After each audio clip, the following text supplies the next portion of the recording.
welcome again, and thank you very much for joining us at the Irwin Mitchell Employment webinar today.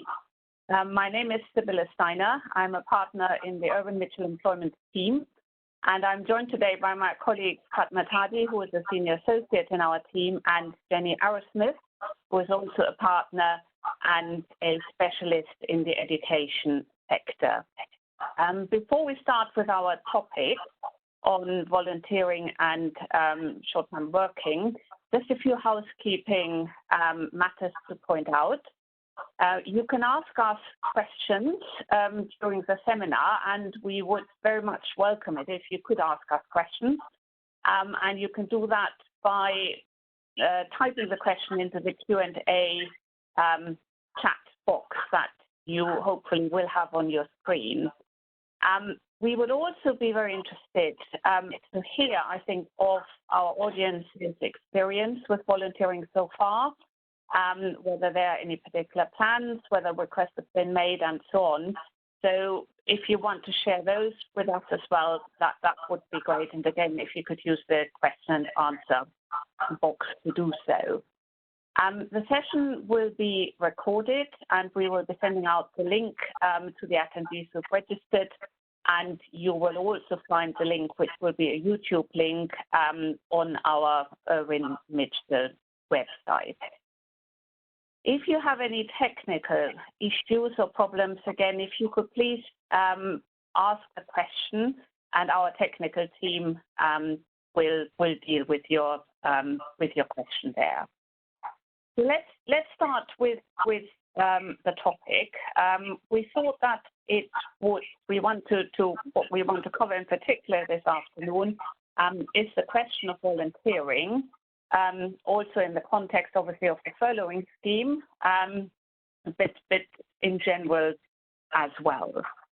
So my first question is in relation to the Coronavirus Act 2020. Now that Coronavirus Act 2020 proposed a new statutory emergency volunteering leave.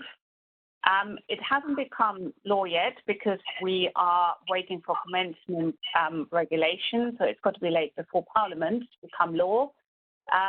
But I think as businesses need to prepare for requests that will come in or might have already come in from employees. My first question to you, Fatma, is what is emergency volunteering leave? What's covered? What does it mean? And so, like you said, Sibylle, the Coronavirus Act has introduced this new concept of emergency volunteer leave, and that is to look at supporting the health and social care system that is obviously currently under a lot of pressure.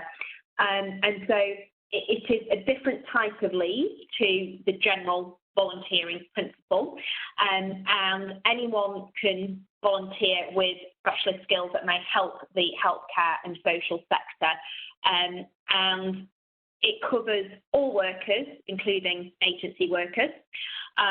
They've got to apply for and be in receipt of what is known as an emergency volunteering certificate, which the relevant health or social care authority will issue out to that individual.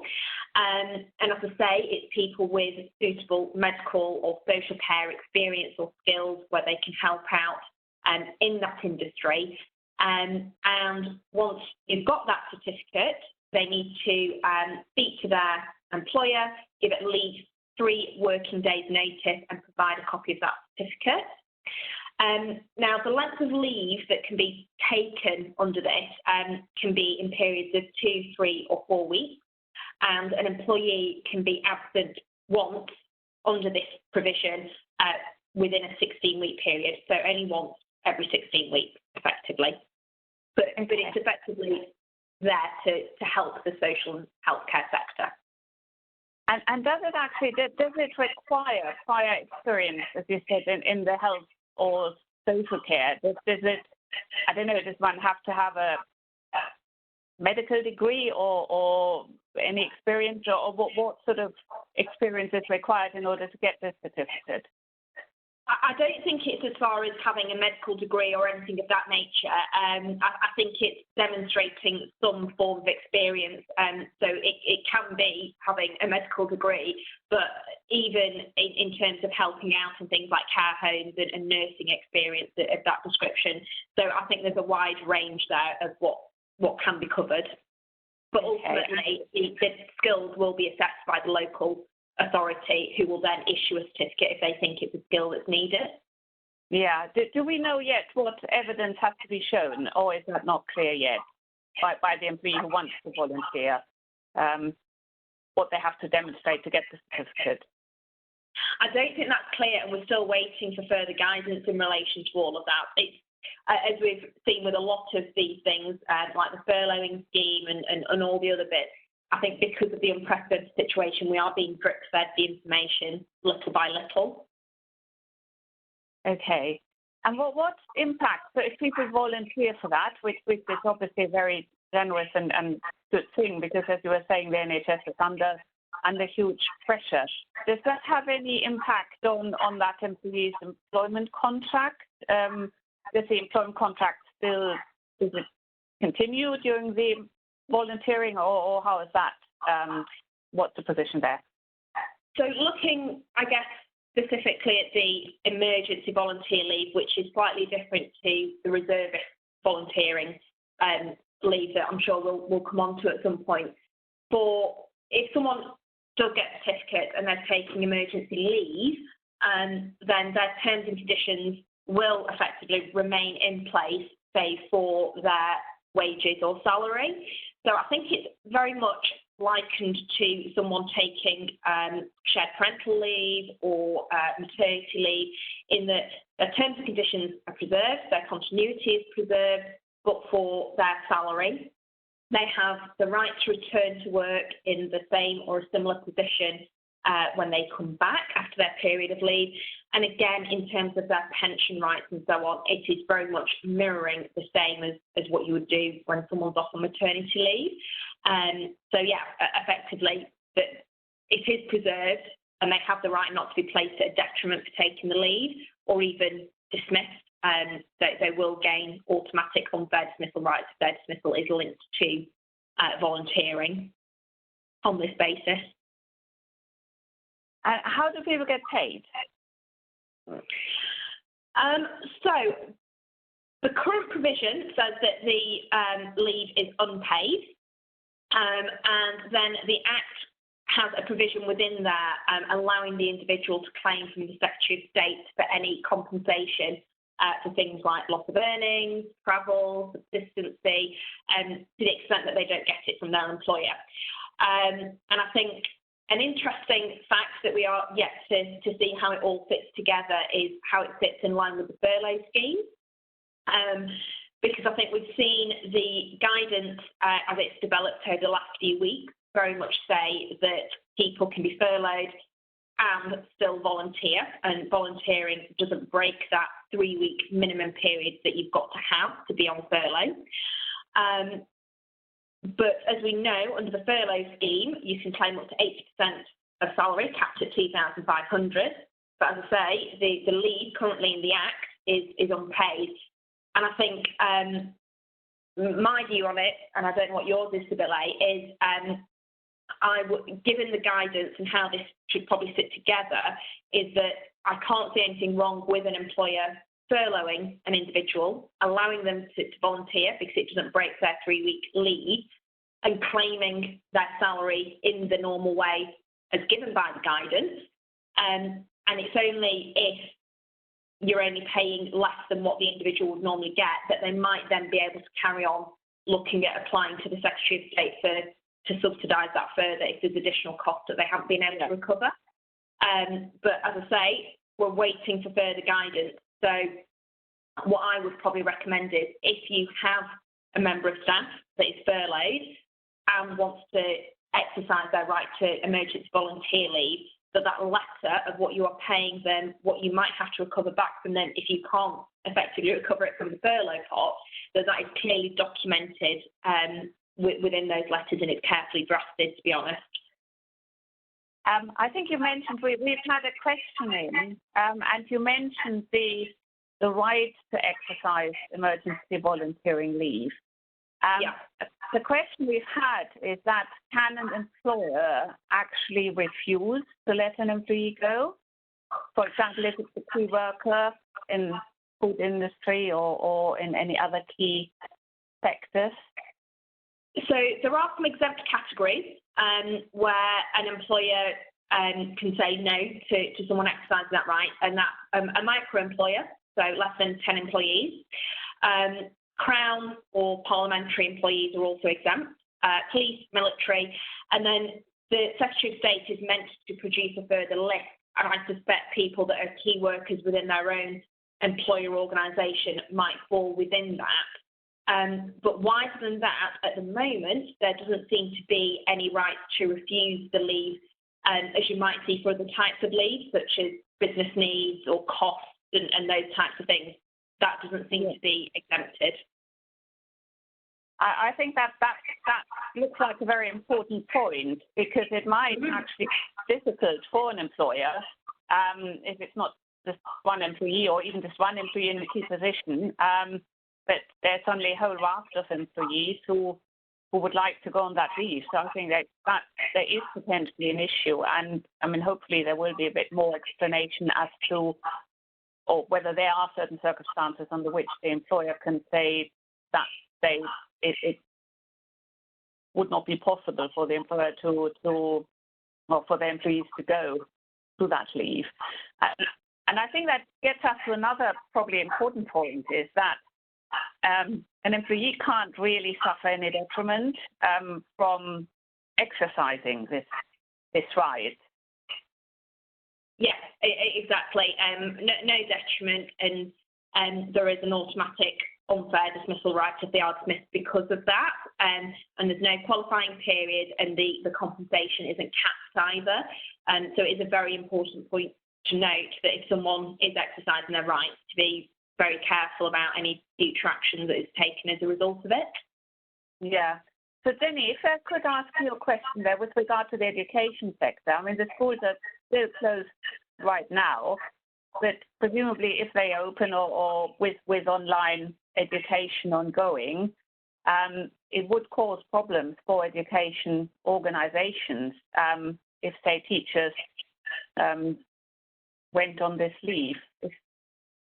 Yeah, I think that's right. I mean, if they're a local authority employee, I think they'd be excluded in any event being employed in the public sector. But I think it goes back to what Padma's just said in terms of the clarity of the extent to which key workers could be able to apply for this. On my reading of the regulations, there's nothing excluding them unless they're employed by the Crown or come under those specific exemptions. But I mean, I can't see that it would be the intention for this to impact on those key workers. But yeah, it would have a significant impact if people wanted to do that.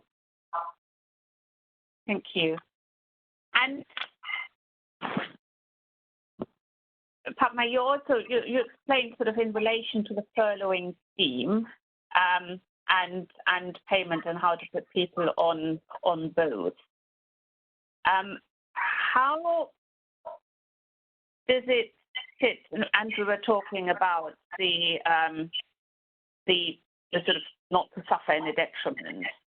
Now, if there are organisations who do need to look at redundancies at some point, does that mean that emergency volunteer workers are specifically protected against redundancy, or can they be included if that is what needs to be done?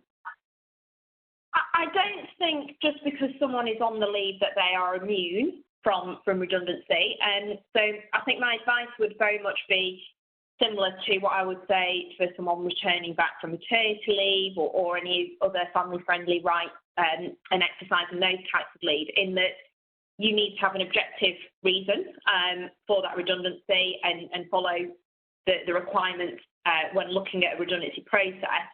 Include the person that has taken the emergency voluntary leave within that, but just follow then a fair selection process. So if there's a group of employees looking at pooling, if it's a standalone, being able to properly and objectively advise as to why that role is now at risk of redundancy.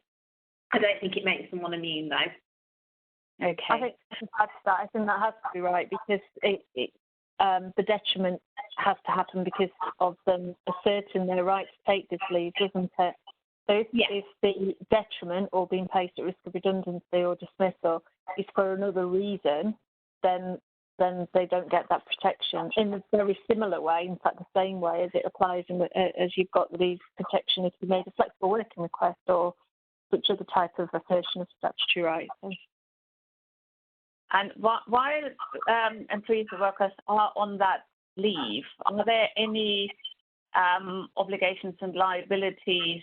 We had a question with regard to that under the working time regulations that the employer still has. Does the employer have to check on working time, or how is that? I don't think they do.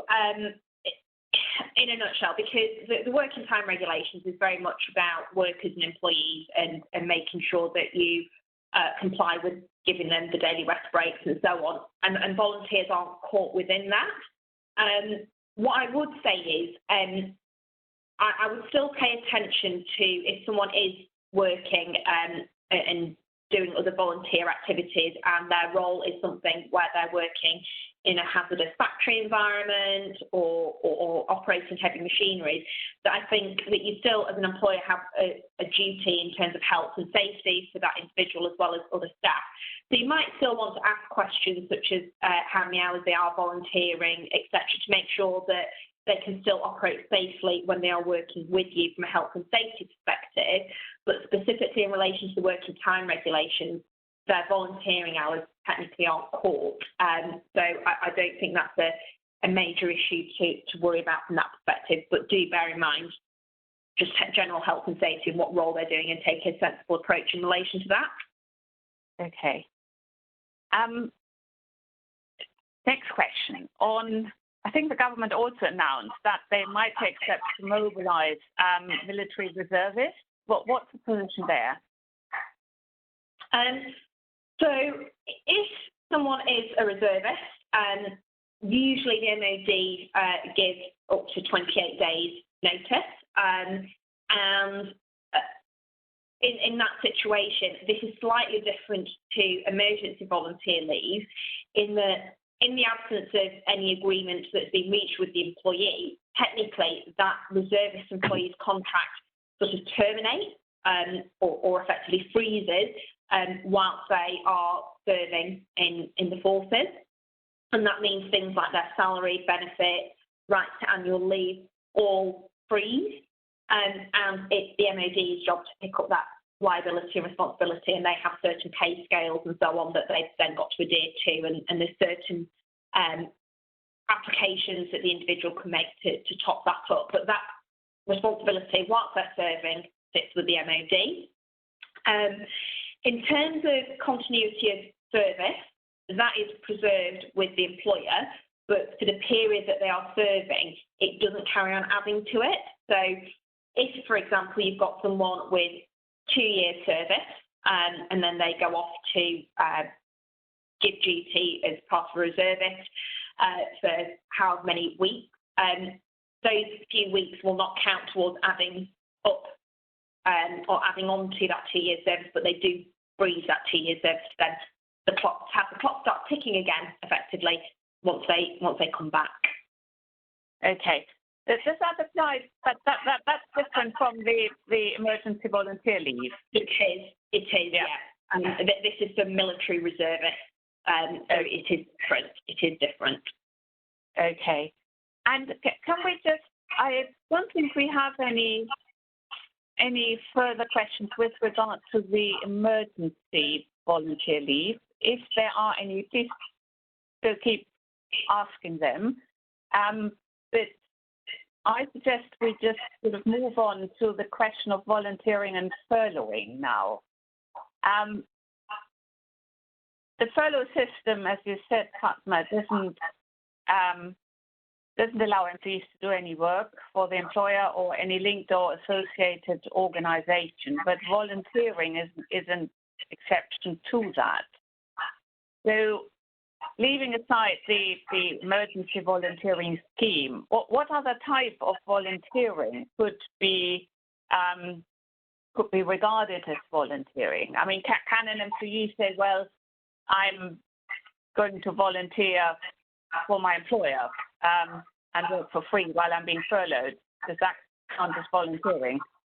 No, and I think that question's been asked a few times in terms of can someone come and help out, especially charities, for example, they're struggling in terms of meeting certain demands, and the provision is if you are furloughed, you can volunteer but not volunteer for your own employer, and that includes any subsidiaries, sister companies, parent companies, any linked employing entities to your employer.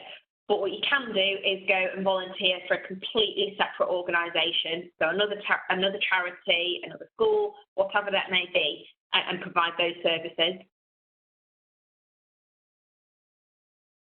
On the education side, Jenny, do you have any experience there? Have you come across people offering to volunteer or people from other sectors to volunteer in the education sector?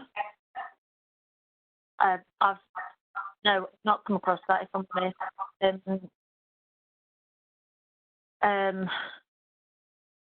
No, I mean, there's in schools there's obviously a number of people who are supporting as key workers, and I'm not aware of any clients who've had any request for people to come in and volunteer in the main. In fact, it's the opposite. They're trying to keep it as a minimum group, and most people would be not working in the school environment. So no, I haven't. It's not been a big issue. Unless anybody on the call has experienced otherwise, I'd be interested to hear. I wonder if, Jenny, whether there might be calls for people to do, I don't know, innovative classes online or supporting in terms of doing exercise classes and things like that with children and volunteering to provide that sort of support, or listening to children read online and those types of things. That's always a possibility. I mean, my experience is each school is dealing with it in different ways. You know, some schools have been able to give more online support to the children than others. But what I have seen is a lot of schools sharing resources. So to that extent, there isn't that. Again, it hasn't appeared that there's been this desperate need for staffing support being replaced by volunteers, albeit there is obviously a lot of volunteers that do come into the school environment, you know, there's nothing to stop them still volunteering to do that if that's what they want to do, based on what you've just been saying as well, Padma, if they're not employed there. But obviously it's a minimum provision of children that are actually in. It's only the key worker children that are in. But yeah, what we are seeing generally is lots of things going online to support for the education, but perhaps volunteer, but not necessarily linked to organisations. What I'm saying. So we've just had an interesting comment come in saying that the organisation. They've had some staff apply to the NHS volunteer scheme, and that the employer is facilitating that around the workload as key workers. Padma, can you say a few things about the NHS volunteering scheme as well, and how that would fit in the scheme of things that we're talking about this afternoon? Yeah, I mean, that technically, and so what we're talking about here is the online service that people could sign up to, and there's a range of things that you can volunteer to do. So it might be picking up shopping for your neighbour, or going to pick up a prescription, or even doing things from your home, such as being on the end of the phone for people that may live alone or want someone to chat to. And those types of volunteering, the NHS programme, that is outside of both the emergency volunteer leave and the reservist leave. And so in relation to that, I think all of that needs to be with agreement to the employer if they are still working. And as like someone within our delegates today has said, I think that's looking at it sensibly in terms of fitting it around workload and whether you want to support that as an organisation, especially if it's something close to the ethos and morals that you hold as an organisation and doing your part for your local community. Otherwise, as I say, it's doing it around that. If someone is furloughed, then technically they're not working or not needing to be there at work. So if they are to volunteer on the NHS scheme, there is nothing there that would still prevent you from accessing the support through the portal. And as we've said on a couple of occasions throughout this, volunteering, as long as it's not for your own organisation or a linked organisation to yours, that is perfectly fine, and the individual can do that. So coming back to the first question we had as to whether an employer can refuse a request for volunteering, we need to distinguish between the emergency volunteering scheme and the NHS volunteering scheme and any other possible volunteering. Because under the emergency volunteering scheme, that the employer can only refuse that if that falls under any of the exemptions that we've discussed earlier. Whereas with the NHS scheme and any other possible volunteering, that really is question of an arrangement between the employer and the employee. And in that case, the employer can say, I'm sorry, we can't spare you at the time of when you want to do the volunteering, and we can't agree to it. Yeah, and having that sensible discussion with them, yes. Okay. So are we, just checking whether we have any other points, any other questions with regard to that. Okay, not at the moment. So shall we then come to the topic of the short time working arrangement? Yeah, I mean, I think we've obviously gone through a few weeks as everyone working out the furloughing scheme, what that looks like, what it covers, and the government have changed bits as we've gone along the way in terms of the dates, when someone needs to be employed, not employed. And I think, I don't know about yourself, Bella and Jenny, but I'm starting to see more employers now look towards what's left and whether people that are within the organisation, not furloughed, whether there's still enough work for them to be there, so 100% of their contracted hours.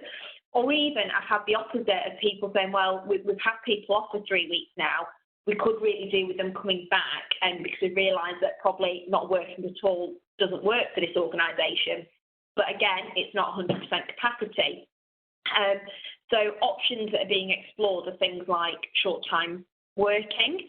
And what I mean by that is looking at agreeing a reduction in hours. And whether or not you can do that will obviously vary from organisation to organisation, because some industries are known, say factory settings typically, tend to have clauses either implied or expressly written into contracts in terms of being able to reduce people's working hours. And that's traditionally been to deal with peaks and troughs in, say, the food sector or working in a seasonal environment. And if you're in an organisation that has a short-time working clause, then it will be a case of speaking to the individual and exercising that clause with them and having a discussion of what that looks like. But typically, as we saw when all of this really kicked off, is that most industries won't have provisions for layoff or short-time working. And that's then looking at how you can then implement something like that.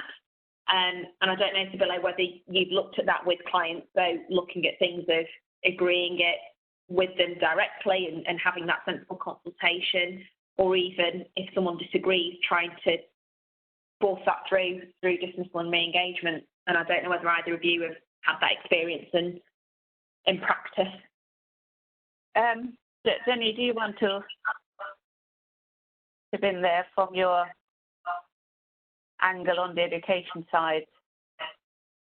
Well, there's not much to add on the education side. On that particular topic, short-term working causes are practically unheard of, if not unheard of, in the education setting. They're not part of the standard terms and conditions, whether within school or FE or whatever. And certainly, as it stands now, furloughing doesn't apply as routinely to that setting as much either. When things get back to normal,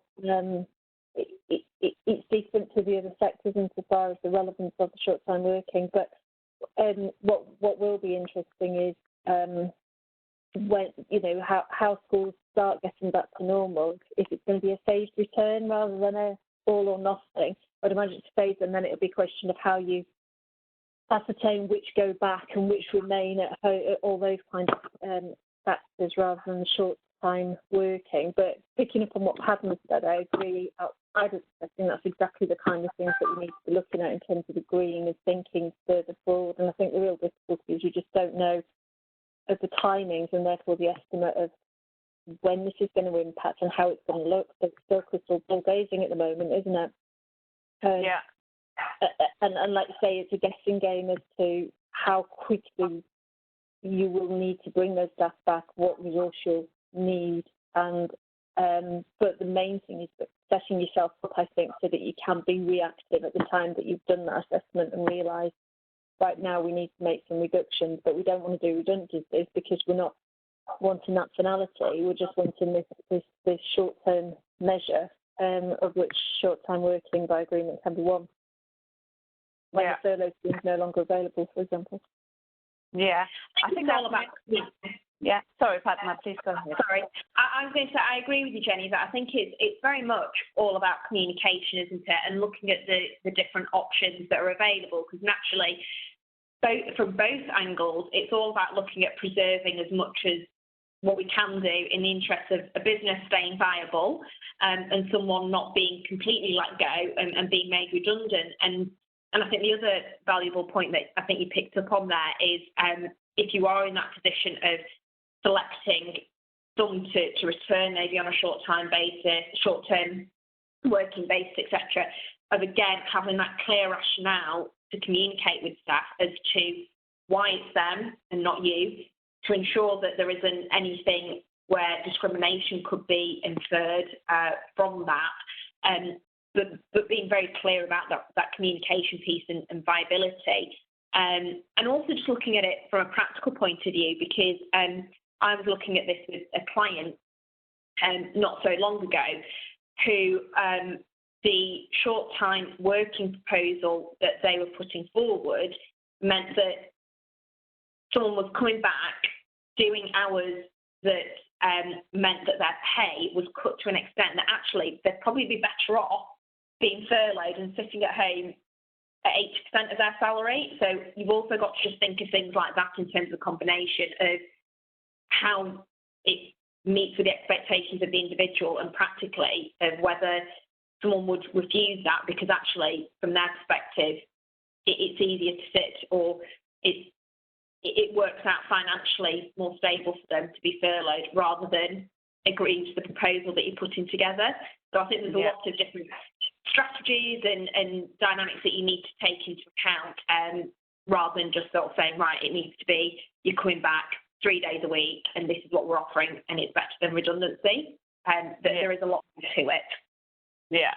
And I think even for whisking sounding like a broken record, because I've been saying this in every single webinar and I say it every day these days, that although we are in unprecedented times, employment laws still apply.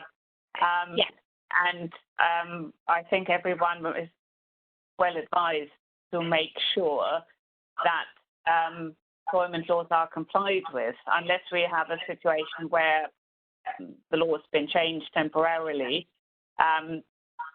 General rules need to be complied with, and that does involve consulting with employees. As you said, Padma, if there wasn't a particular clause in the contract that allowed whatever measure the employer wants to take, so to consult with employees to get their consent, potentially if there are more than 19 employees affected, say by change to an employment contract, to collectively consult and comply with those obligations as well. And I mean, I sort of think that I think that's a particular trap, and that's probably where we are going to see litigation in the future, where because things had to happen quickly, because people had to take measures quickly to protect the business, where maybe things fallen by the wayside, and that might give rise to potential litigation in the future. Yeah, I completely agree, Sibylle, and as you touched upon, because one of the options is if you put forward a suggestion without a clause in the contract, trying to agree with an employee to reduce their working hours. If they don't agree to that, then say if they're just going back on it and saying, fine, we won't ask you to do that, you've then got to think about how you're going to push that through. And one of the options is dismissal and re-engagement. So that's consulting with them to say, this is what we want to change. If they don't agree with it, serve notice to terminate their employment, but immediately offer them re-engagement on the terms that you're proposing to change. And like you say, that technically is a dismissal. And so if you do hit those magic numbers, then you need to be looking at informing the Secretary of State, filling out HR1 form, collectively consulting. So there is a lot of strategic planning that needs to go into that, depending upon the size of your organisation, and ultimately what the end goal is going to be if someone refuses and you can't seek agreement and so on. So it can be tricky. It certainly can be tricky.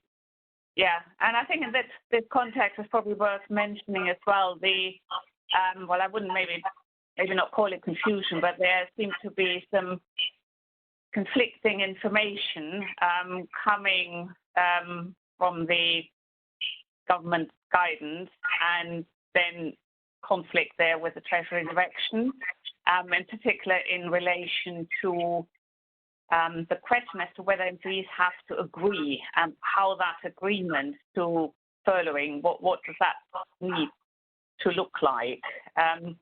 We've had some interesting developments and discussions with regard to that, haven't we? We have, haven't we? Because I think, as I said, it's because of the unprecedented situation, the government is quickly trying to issue guidance, and I think we're on the 5th or 6th guidance version. And so to start off with, it was very much you need to have agreement with the individual, but it wasn't quite clear whether it had to be oral, in writing. And so I had a number of clients that had the conversation and started sending people home thinking that was enough and that was an oral agreement. And then further directions have come out to say it needs to be in writing and what that really means. And I think what I've been saying to clients is the belt and braces gold standard approach would be that you have something in writing, and that agreement then doesn't necessarily have to be something signed, because obviously people are at home, it's going to be quite difficult to get that, but even just an email or something that you have the audit trail, which you're meant to keep for 5 years as well, by the way. Having something of that nature would be that gold standard approach. But you're right, Sibylle, that we've gone through periods of things conflicting, and the government HMRC direction being slightly different in some circumstances to what the guidance is saying. And I think the current consensus that has come through is, which is a little bit bizarre in my view, is that the guidance trumps the directions. But yeah, we're seeing a lot of that where, unfortunately, we've got some confusion with things not fully matching up. So that's just one thing that I would probably say to people that have dialed in today, of just keep an eye, because it is still constantly moving, and things are being slightly tweaked each day.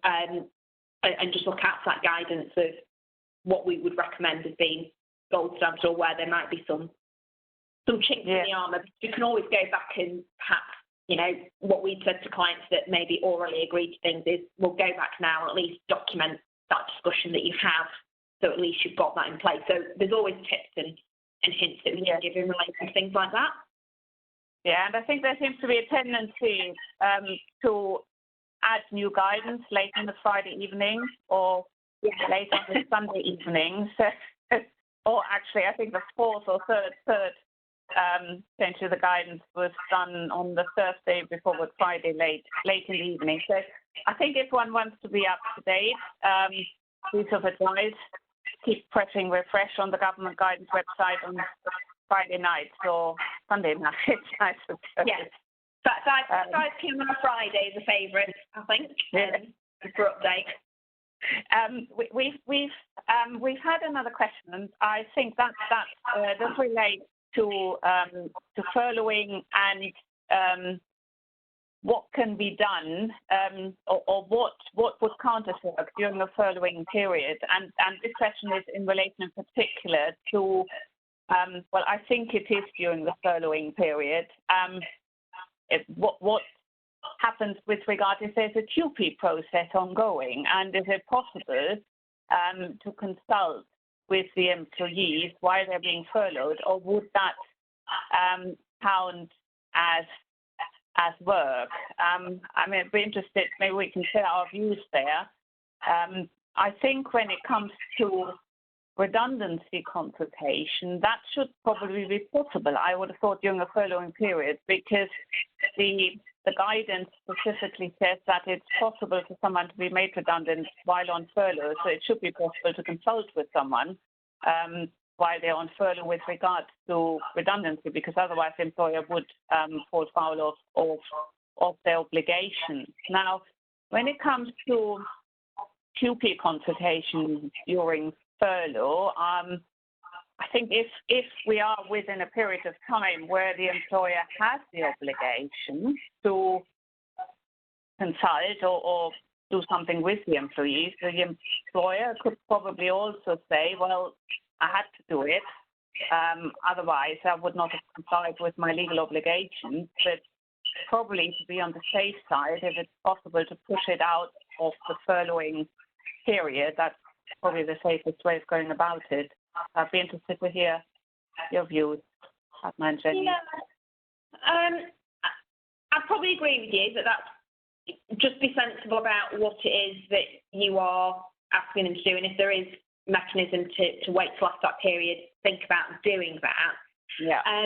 However, I do think that the wording from the guidance is not providing service or generating an income, and that's what they're trying to prevent, of someone not being put on furlough and then still answering a couple of emails here and there, or doing something to carry on promoting that work.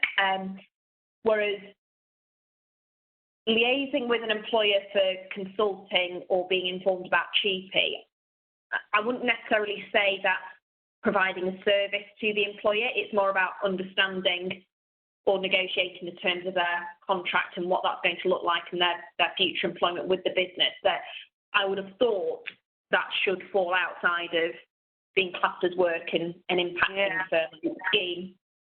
I think it's probably a very fine line to walk there, because where does one draw the line? Does one then say, well, running a disciplinary process, well, if I discipline someone, that person isn't providing a service, because that's probably why I'm disciplining him. So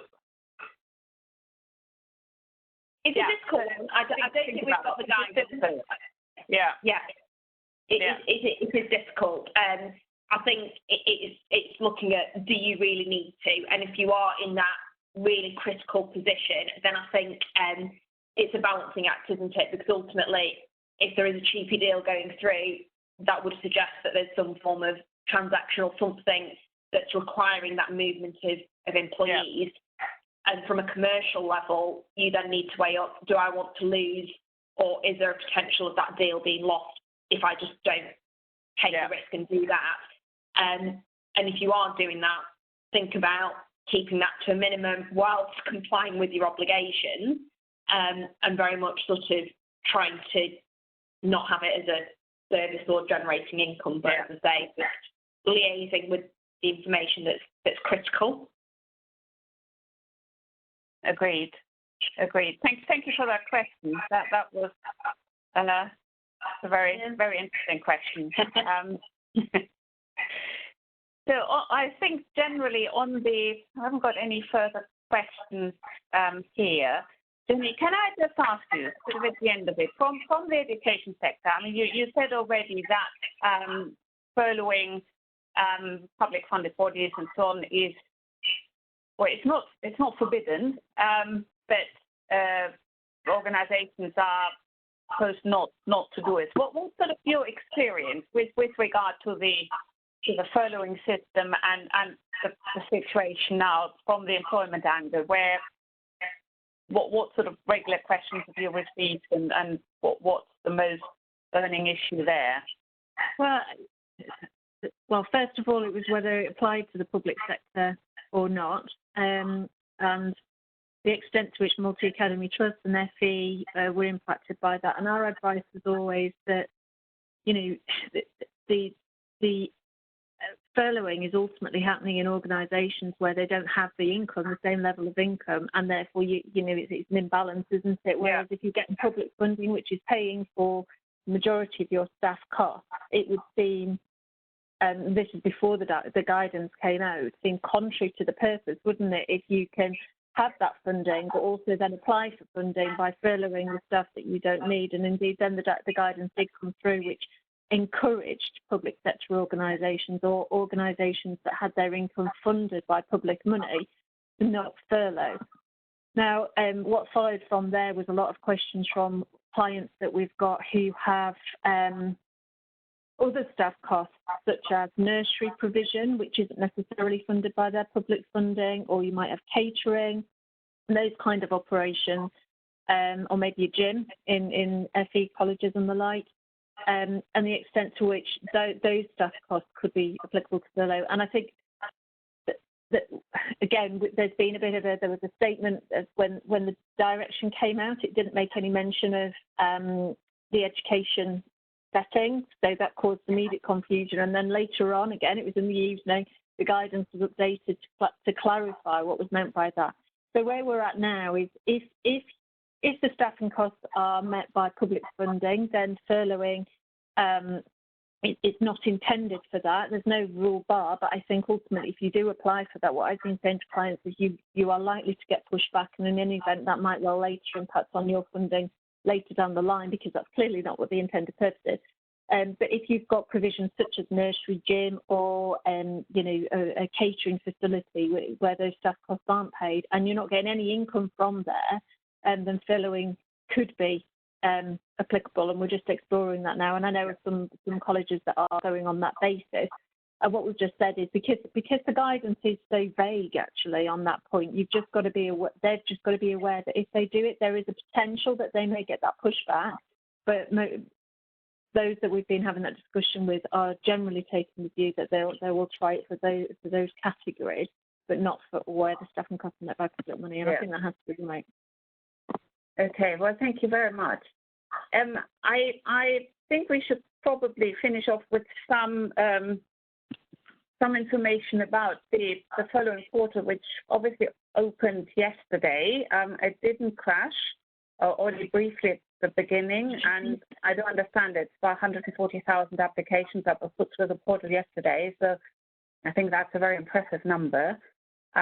We have had some sort of points back and technical questions about claiming.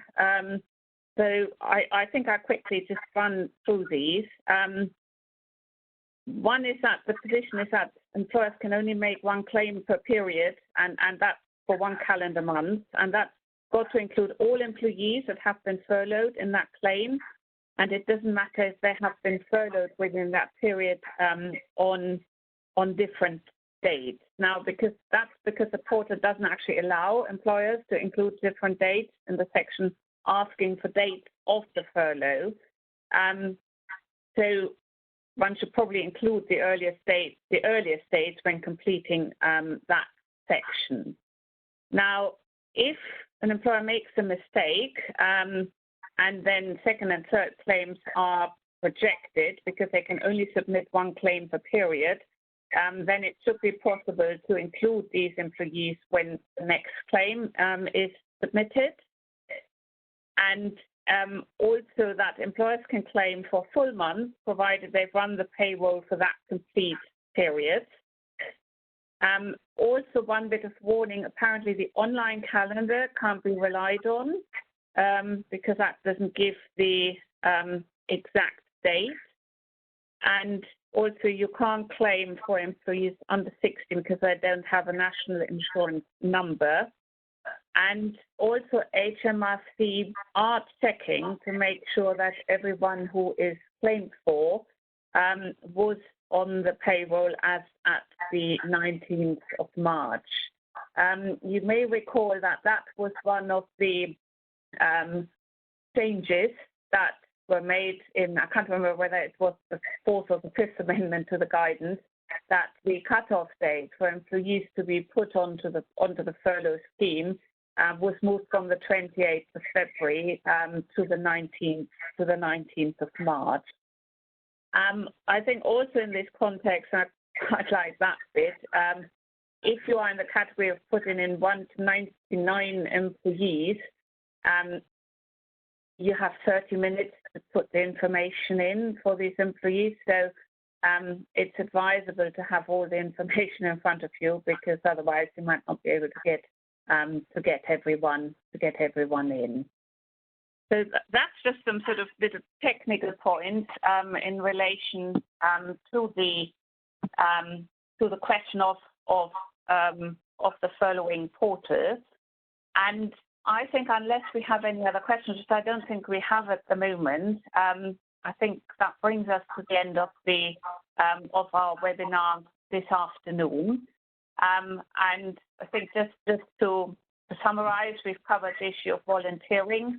I think that in particular, the relevant question is what type of volunteering as an employer do I have to accept, what not? The question of short-time working, how can we change contracts to reflect the current position, at least on a temporary basis, and then further discussions on furlough. And I think, coming back to that, there was one more point that I wanted to mention, that we also have some more clarity now with regard to furloughing and holidays, that it now is possible, according to the guidance, that an employee can take holidays during a furloughing period.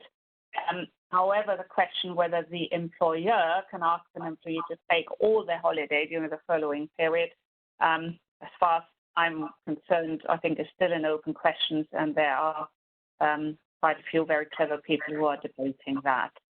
So thank you very much again for joining us today.